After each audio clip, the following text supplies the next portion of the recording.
I know that took a lot of courage to be present in that situation in the ambulance. And I can tell, because I can tell that you are emotional when you talk about it. And you said, what it also took a lot of courage was to make a decision to move, because I've done that. And I know that to change your whole life, all the people around you,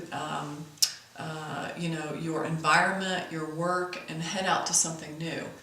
But the flip side, like you said, is going back to the same old. Right. And that wasn't what you wanted to do. That wasn't your truth in that moment. What has been your most challenging experience in following through with that truth? And really following that path? Yeah, wow. So my life here in Boulder was, obviously, it was just absolutely magical. I was meeting just new scenery. It's just absolutely beautiful. The Flatirons, just gorgeous. The people here are just magnificent. And I got this opportunity to explore all these different parts of myself, but at the same time, very quickly running out of money. So I actually had a month out here that I only had a meal a day.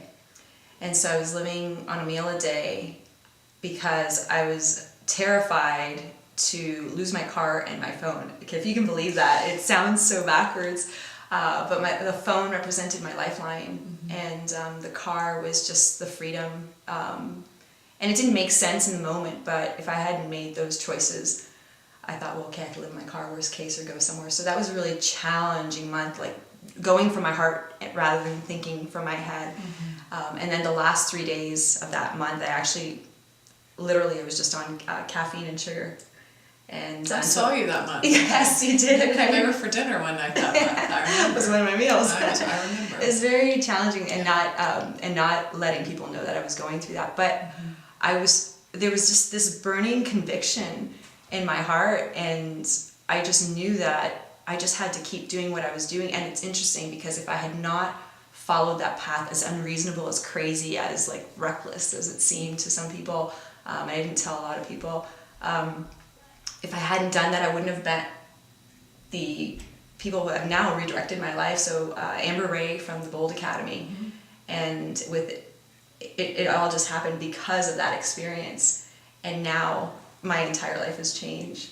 So sometimes it doesn't make sense to do certain things in your mind, but by going there through your heart, you don't know who you're going to meet. You don't know where your mindset's going to end up, what choices you make, and sticking to that, even if it seemed crazy. Yeah.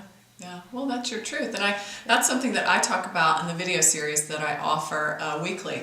It's living your wildest dreams. And being able to do that in your life and your business means that you trust the unknown. There is almost a knowingness in the trust of the unknown, if that makes sense. Because you can't know what's ahead of you, but you completely trust that you know your truth. Totally. And that you can feel it in your heart when you're on path. Yes. And you actually might feel a little nauseous when you're off path. Yes, that is so true. And there's a certain calm in your heart when you're on course. In your mind, it might feel a little wonky and not make sense, but there's a certain, like, it's a visceral yes. And just following that makes all the difference.